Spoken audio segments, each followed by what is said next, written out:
আশা করি থাম্বনেল দেখে তোমরা বুঝেই গেছো যে দই কাতলার রেসিপি আজকে দেখাবো। হ্যাঁ, কিভাবে আমি খুব সহজে এবং খুব কম জিনিস দিয়ে বাড়িতে দুর্দান্ত স্বাদের দই কাতলা বানাই সেটাই আজকে তোমাদের দেখাবো। তো দেখো, কড়াই গরম হতে দিয়ে দিলাম সাদা তেল। আর হ্যাঁ, পুরো রান্নাটাই না সাদা তেলে হবে।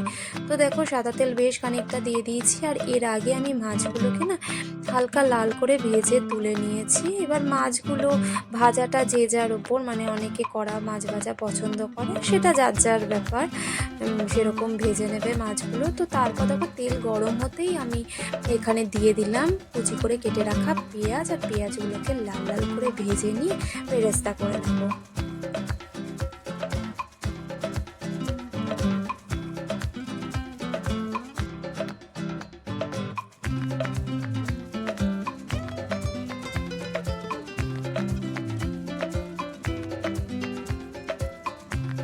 তো দেখো, পেঁয়াজগুলোকে আমি তুলে নিয়ে এবার ওই তেলের মধ্যে আমি দিয়ে দিলাম গোটা গরম মশলা আর শুকনো লঙ্কা ফোড়ন দিয়ে দেবো। এবার ফোড়নটা দিয়ে যখন দেখবে না মানে সুন্দর একটা গন্ধ আসবে, তখন তোমরা ওর মধ্যে দিয়ে দেবে হচ্ছে পেঁয়াজ বাটা। তো দেখো, এখানে আমি পেঁয়াজ বাটাটা দিয়ে দিয়েছি। আর দিয়ে ভালো করে নাড়াচাড়া করে নিতে হবে। তারপর আমি ওর মধ্যে দিয়ে দেব হচ্ছে আদা, রসুন আর কাঁচা লঙ্কা বাটা।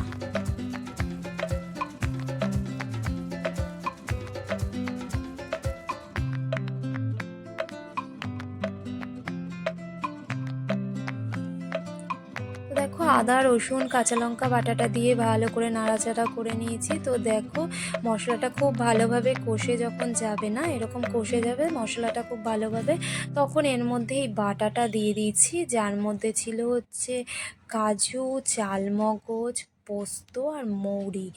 10 থেকে 15 মিনিট ভিজিয়ে রেখেছিলাম, তারপর বেটে নিয়েছি মিক্সিতে।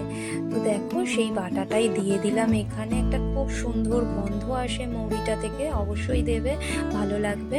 তো দেখো, ভালো করে মিশিয়ে নিয়ে আমি ওর মধ্যে দিয়ে দিলাম হচ্ছে ধনে গুঁড়ো আর দিয়ে দিচ্ছি হচ্ছে জিরে গুঁড়ো। আর বিশেষ কিছু মশলা লাগবে না, কোনো রঙের জন্য কাশ্মীরি লঙ্কার গুঁড়ো বা হলুদ কিচ্ছু লাগবে না, কারণ রান্নাটা সাদা সাদা হবে এবং দেখতে যতটা সুন্দর হয় খেতেও দুর্দান্ত হয়। সত্যি বলছি, মানে এটা না আমি একটা ভিডিও থেকেই শিখেছি, তারপর মানে বাড়িতে একদিন করি, তো দেখি প্রত্যেকে ভীষণ পছন্দ করেছে। তো তারপর বাড়িতে যখনই কেউ আসে তখনই এটা বানানোর চেষ্টা করি, মানে কাতলা মাছ আনলেই আমি তখন এটা বানাই। তো দেখো, যাই হোক, তারপর এই মশলাটা ঢাকা চাপা দিয়ে আমি হতে দিয়েছিলাম। তেল যখন ছেড়ে এসছে তখন ওর মধ্যে দিয়ে দিলাম টক দই, ফেটানো টক দই। আর দইটা যখন দেবে না, গ্যাসটাকে না একদম আস্তে দিয়ে নেবে।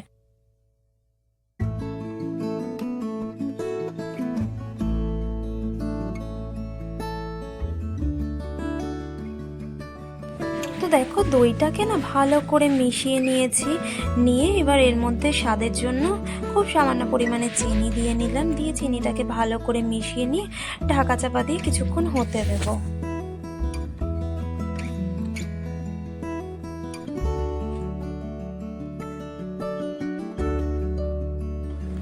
তো দেখো, কি সুন্দরভাবে তেল ছেড়ে এসছে। এই সময় আমাদের দিয়ে দিতে হবে জলটা। তো আমি এখন এখানে দেখো গরম জল দিয়ে দিচ্ছি। তোমরাও দেবে, গরম জলই দেবে, মানে গরম জল দেওয়ারই চেষ্টা করবে, কারণ আমিও প্রতিটা রান্নায় গরম জলই দিই। খুব কম, ধরো গরম জল করা নেই সেই মুহূর্তে জল দিতে হবে, সেই সময় ঠান্ডা জল দিই, নাহলে আমি গরম জলই দিই। তো জলটা দেওয়ার পর না আমি এখানে লবণ দিয়ে দিয়েছিলাম পরিমাণ মতন। তো সেটা স্কিপ হয়ে গেছে। তো যাই হোক, তোমরা এখানে গরম জলটা দেওয়ার পর তারপর পরিমাণ মতন লবণ দিয়ে ঢাকা চাপা দিয়ে এটা হতে দেবে, মানে ফুটতে দেবে। ফুটে উঠলেই তোমরা এই মাছগুলোকে দিয়ে দেবে। দেখো, আমি এখানে মানে গ্রেভিটা যেই ফুটে উঠেছে আমি এখানে ভাজা মাছগুলোকে দিয়ে দিয়েছি। দিয়ে চাপা দিয়ে আমি 8 থেকে 10 মিনিট হতে দিয়েছি। তারপর দেখো, কি সুন্দর তেল ছেড়ে এসছে এবং কত সুন্দর দেখতে লাগছে। ব্যাস, এবার ওপর থেকে চেরা কাঁচা লঙ্কা আর বেরেস্তাটা যে করে রেখেছিলাম না, ওই বেরেস্তাটা ছড়িয়ে দিলেই আমার দই কাতলা পুরো রেডি। এবার চাপা দিয়ে 5 মিনিট রাখবো, তারপর গরম গরম ভাতের সাথে আহা দারুণ লাগে, দারুণ। অবশ্যই কিন্তু তোমরা বাড়িতে ট্রাই করো, এবং ভিডিওটা কিরম লাগলো সেটা কিন্তু অবশ্যই আমাকে জানিও, জানালে ভীষণই ভালো লাগবে। আর ভালো লাগলে লাইক দিও। ভালো থেকো, সুস্থ থেকো, আবার দেখা হবে খুব শিগগিরই। আজকের মতন টাটা।